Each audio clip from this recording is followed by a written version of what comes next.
Okay, so we want to do number 15, Yes. which is a word problem, yes? Giant expo marker. Okay. What am I supposed to do with word problems? Don't panic. Okay. So once we've not panicked, we Read it. read it. Okay, so it says what? The height in meters of a ball released from a ramp is given by the function blah blah stuff. Okay. Where t is the time in seconds since the ball was released from the end of the ramp. Determine the interval of time that the ball is above 50 meters. Okay. So the thing I would like you to start with is what? What do I want you to do first after you've read? Draw a picture. Draw a picture? They already did a pretty good job of that, right? Mm-hmm. Okay, so what are we measuring with this h of t thing? That seems like an important object, right? Height and time. Time and Yeah, we're thinking of here h of t, right? So that's telling me there's a function happening, right? It takes t's and its name is h. Cool with that? Okay. What kind of thing is t? Yeah, t is a time in seconds. So I might kind of think time. And maybe for units, I'll keep track of the idea that it's in seconds. Okay, what's the output when I put a t in time?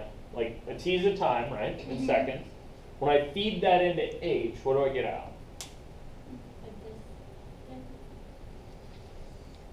Find out. What kind of distance? What do they call it here?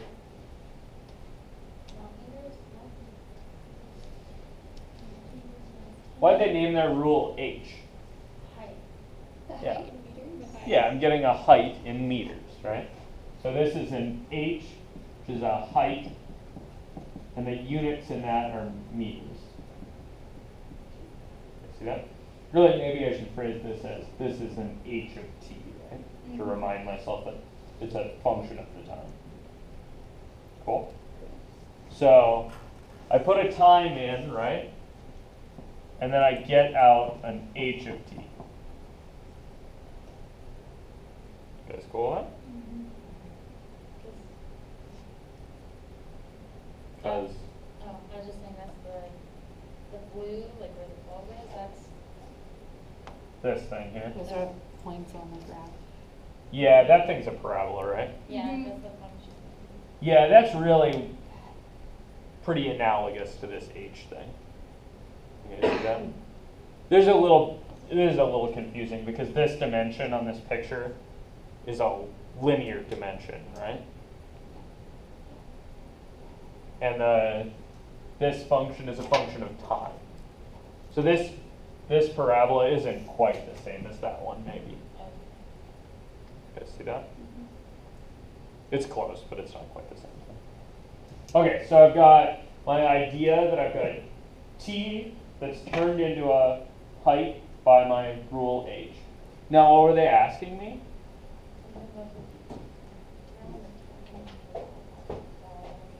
So how, For how long is the ball above? 50? Yeah, they want me to tell them for which times, right? Between which two times is the ball above 50 meters, right? There's like a, someplace here there's a 50-meter cutoff. And I want to know the time when it crosses first and the time when it crosses second. You guys see that? Does there have to be a time when it crosses first and a time when it crosses second? Yeah. Sort of. yeah, because they asked for you. They sort of implied that, right? But what other line could I draw here that would have weirder things? Like the very top or not even line.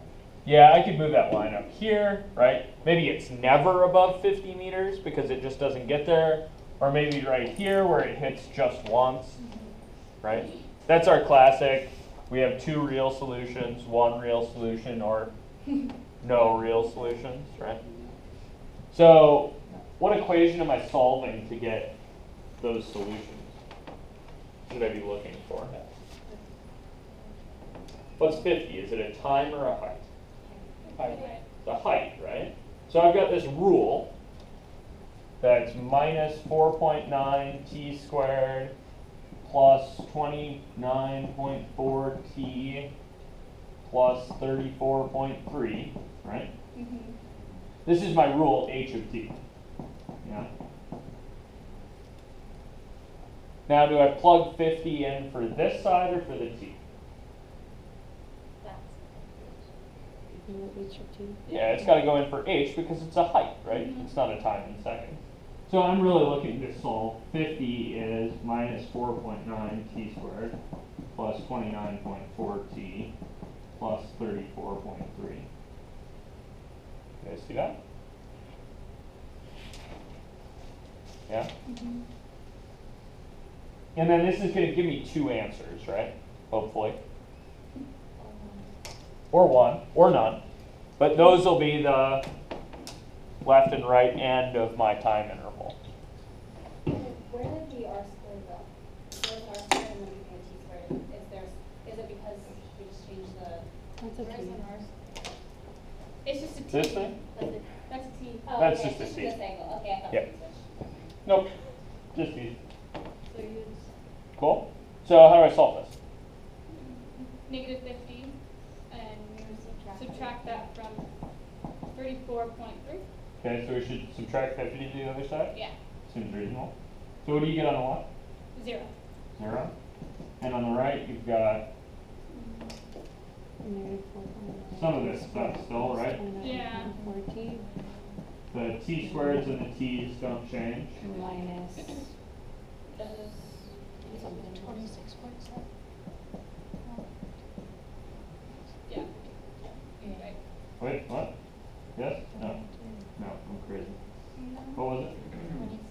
26.7. I thought, I was like, wow, I must be. 20. Sure, 'cause I That's not 26, is it 16 points, no, 15.7. I was right, wasn't I? Yeah, I think so. Yeah. My calculator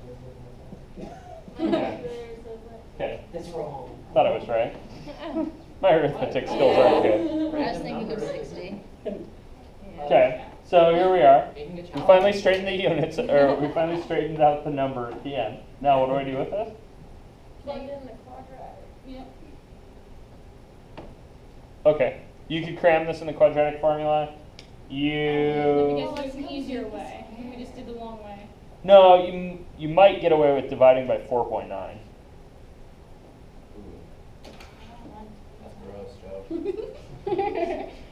I would try it for a second, right? Like if these two numbers turn into something really convenient, That one's 6. that one's 6 and this one's I haven't figured that yet. Why not? 3. That one doesn't work. divided by 4.9. Yeah, it's 3.204. Oh, yeah, no, that's ugly. Okay, so dividing by 4.9 didn't work. Well, we don't want to multiply by 10. Damn it. Is it to the 10th or is it? So we could multiply by 10 to clear the decimals and then put it in the quadratic formula, or we could just cram it in the quadratic formula. Yeah, I personally would get rid of the decimals, but whatever. Probably Yeah, I No don't. one likes that. Doesn't that leave a huge number though? Like, Yeah, the numbers are big, but whatever. You're just going to shove it in a calculator anyway, so. and then divide by 10 at the end, right? No, it won't matter. Oh, okay. You guys see that? This thing and this thing times 10 have the same information in them, right? Oh, I was just- This is really a weird thing about the quadratic formulas. It doesn't care if you multiply through by some stuff. Don't multiply through by 0. Why not? It just loses all the information. Right, like this had some p-values. When I multiply through by 0, it doesn't.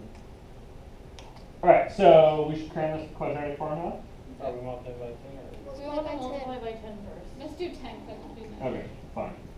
So let's multiply by 10. We got 0 is negative 49t squared plus 294t minus 157. Okay, so then we should identify A, B, and C, right? Okay, so A is B is and C is? Negative 49 is A. Negative 49, B Uh, is 240, 194. 294, and C is Negative 57. negative 157. Sorry. Okay, so then what? Being put in quadrant. Cram everything in the quadratic formula? U, yeah. So, I like Story's idea, so let's throw, oops, is it X? T, yeah. Yeah, it's in T's, right? Get your variables straight. So, I'm gonna write out the quadratic formula with some blanks in it.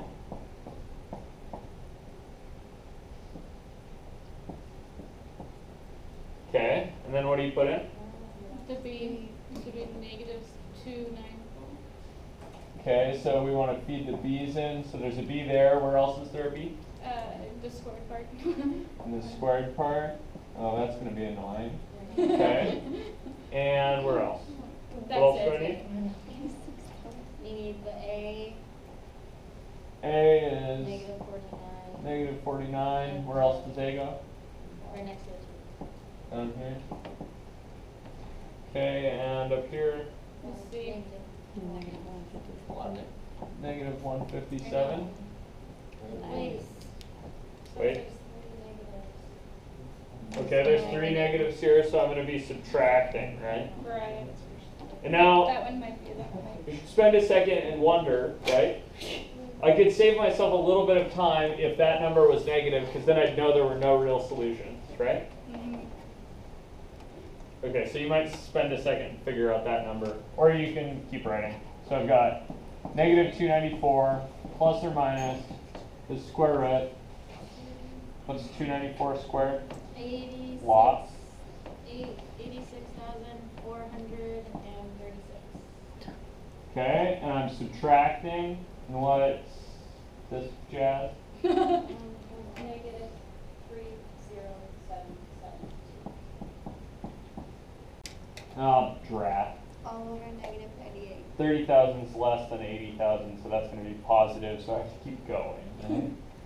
55664. Whoa, hang on. This is negative 98? Yep. Okay, and we had negative 294 plus or minus. 55,664. Okay, big number. And we're dividing by negative 98. I don't know where to go from here. You don't know where to go from here? Too big. Just hit the square key. You get 235.932. Okay. It just keeps on going. Yeah, so what are we going to do? Cut it off. Yeah, we're going to approximate. So we're going to say, up till here we were working with t, right? Now we're going to work with, The approximation of t. yeah, almost t. So t is approximately negative 294 plus or minus 236 over negative 98. We rounded there, right? Okay, so we chose a rounding level. We should be a little bit afraid of that. But I'm okay with you guys doing that. Your word problems in your book don't come out even most of the time. So it's okay if you want to round a little bit. Okay, so I'm here. Now what?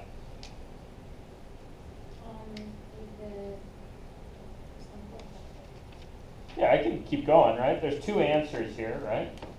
There's t is negative 294 plus 236 over negative 98. Oh, good catch, right? I don't mean t is, I mean t is approximately, right? Or t is approximately Negative. awesome.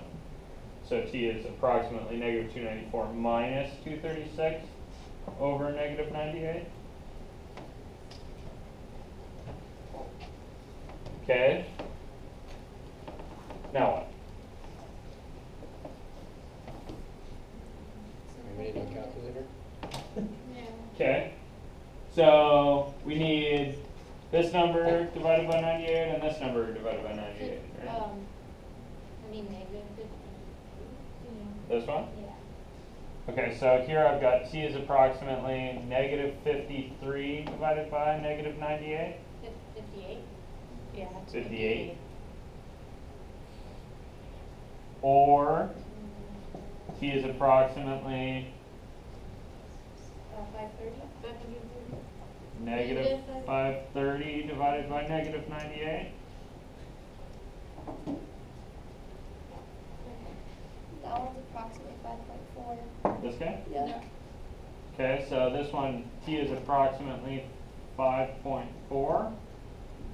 And on the left, t is approximately a little bigger than a half. Yeah. So 0.6. Yeah, that seems about right. Okay, so These are increments in seconds. how do you know? Because it says determine time interval. So Yeah. seconds. Someplace here was a function diagram that I erased, right? Mm-hmm. That said h took a time in seconds and turned it into a height in meters. So here we put in a height in meters for h, right? And solved for the time that gave us that. Right? We were asking, what input of t gives us the output of 50 meters? Here we got two answers. T is 0.6 or t is 5.4, really approximately. So what's my, Sentence. do it put different? No. Okay. So I just want to know how to phrase this as a sentence. So what do I say? The time interval approximately. Okay. I might say the ball is above 50 meters from approximately t is 0.6 to approximately t is 5.4. Mm-hmm. Would you use the is though if you're saying approximately? I think you were just saying it. Rephrasing is also possible here, right? So you could rephrase this as from t approximately 0.6 to, or you could say from 0.6 seconds into its flight to 5.4 seconds into its flight. Really, some units would be a good idea here. Period. A plus. Cool. How do you know it's in between the two and not outside them? You guys see that? How do I know that it's above 50 meters in between them and not outside of them? You just did the math. No. We drew the picture, right? Yeah. It's a ball. It's going to be above 50 meters only for a little while, right? So some reasoning told us that we were picking the inside of that, right? Because the outside of that was also an option. If they had phrased this exact same question with determine the time interval that the ball is below 50 meters, That'd be the outside, right? I'd be looking for the outside. You guys see that? Mm-hmm. Okay, cool. Questions, things?